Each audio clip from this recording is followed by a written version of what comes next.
அவ்வளவு தூரத்துக்கு குத்துறாங்க, அட்டி நொறுக்கி எடுக்குறாங்க. அப்பலாம் எங்க ஒரு படபடப்பு, பேனிக் அட்டாக் அதெல்லாம் வரல. அந்த பொண்ணு ஒத்தாளா நின்னு கலாய்க்கும்போது, பாரு, பாரு, பாரு, பாருன்னீங்கல்ல. நாங்க பார்த்துட்டு தான் இருக்கோம். இப்ப நாங்க பாக்குறோம்டா. நாங்க பாக்குறோம். யார் என்ன பண்றாங்கன்னு இப்ப நாங்க பாக்குறோம். அதுதான் சொல்றேன். இப்ப சாண்ட்ராவும், விக்ரமும் மட்டும் தான் அதிகபட்சமா தாக்கப்படுறாங்க வரவங்களால. அப்படி பார்க்கும்போது கிளியரா நம்மளுக்கு தெரியுது. இவங்க 2 பேரும் ரொம்ப மாஸ்டர் மைண்டோட செம்ம பிளானோட உள்ள வந்து பயங்கரமா பண்ணியிருக்காங்க அப்படிங்கிறது. விக்ரம் கூட விட்டுறலாங்க. அவர் ஏதோ ஒரு அளவுக்காவது நல்லவரா தெரிஞ்சுட்டு போனாரு. மைண்ட்லோட வரலையா? ஐய்யய்யோ! அவங்க வந்து எப்படின்னா, மண்புழு மண்ணுக்குள்ள போகும்ல, அந்த மாரி உள்ள போய் கப்ப தூக்கலான்ற அதான் பிளான்ல விஜய் இருக்காங்க. சார் சொன்னாங்களே, என்ன சொன்னாருன்னா, வெரி பிரில்லியன்ட். ஒரு விஷயத்த ரொம்ப தெளிவா பேசுறீங்க. உங்களுக்கு ஒரு விஷயத்த எப்படி பண்ணணும், எப்படி பேசணும், என்ன மாதிரியா அத விளக்கி சொல்லணும் அப்படிங்கிற விஷயம்லாம் தெரியுது. ஆஹா. குட் அப்படின்னு சொன்னாரு. ஆஹா. ஸோ அவ்ளோ பிரில்லியன்ட்டா வந்துட்டு நெறைய விஷயங்கள் மூவ் பண்ணிட்டு இருக்காங்க. நீங்க சொன்னீங்க, அவங்களுக்கு அப்ப மாஸ்டர் மைண்ட் இல்லையா? அவங்களுக்கு அததான் சொல்றேனே, இவங்களுக்கெல்லாம் அந்த மாஃபியாவே அவங்க தான் அப்படி சொல்லலாம். புரியுதா? அந்த அளவுக்கு ஒரு பிரெயின் வந்து யாருக்குமே கிடையாது இந்த வீட்ல. அந்த மாரி ஒரு பிரெயின் அது வந்து.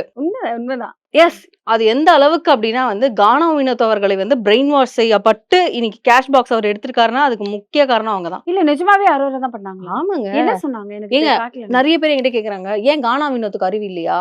அவரு தெளிவா சொல்றாரு, "நாளைக்கு ஒரு ஃபுல் டாஸ்க் இருக்கு. ஒரு நாள் ஃபுல்லா டாஸ்க் இருக்கு. அதுக்கப்புறம் தான் வந்து எடுக்கிற மைண்டா இருந்தாலும், எல்லாரும் ட்ரை பண்ணுவாங்கன்னா." இல்ல, இல்ல. அது திடீர்னு அதுக்குள்ள யாருன்னா எடுத்துட்டாங்கன்னா, நைட்டோட நைட்டா தூக்கிட்டாங்கன்னா, அவரு வந்து எப்ப வேணாலும் எடுக்கலாம்னு சொல்லிட்டாரு. பெட்டி எடுத்துட்டு பேர சொல்லுங்கன்னு சொல்ட்டாரு. ஒரு பிரெயின் வாஷ் எப்படி இருக்கும்னா, அவர் வந்து ரொம்ப மிடில் கிளாஸ்ல இருக்காரு. அவர் வீடு எப்படி இருக்கும்ன்ற முதற்கொண்டு நம்ம வந்து YouTubeலலாம் பார்த்துட்டு தான் இருக்கோம். அப்போ அந்த மனுஷனுக்கு என்ன தோணும்? நம்ம பிள்ளைங்களுக்கு இந்த காசும் கிடைக்காம போயிருச்சுனா என்ன பண்றது? நம்மள சம்பள காசு கூட சேர்த்து ஒரு 18,00,000 கிடைக்குதுன்றது ஒரு பெரிய விஷயம். ஆனா அவருக்கு தெரியல, அவர் டைட்டில் வின்னர் அப்படிங்கிறது. பாக்யா வந்து சொல்லிட்டு போயிருக்காங்க போல.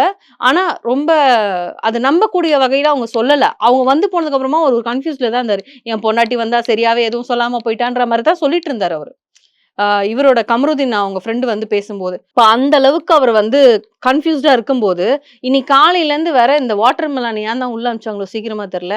அவரு ஒரு பக்கம் வந்து அவர பயங்கரமா போட்டு அடி அடின்னு அடிச்சு, 2 பேரும் மாத்தி மாத்தி சண்டை போட்டு, இப்ப கடைசியில வந்து இவ்ளோ பிரஷர்னால தான் அவர் போய் எடுக்குறாரு அப்படிங்கிறது நம்மளுக்கு தெரியுது.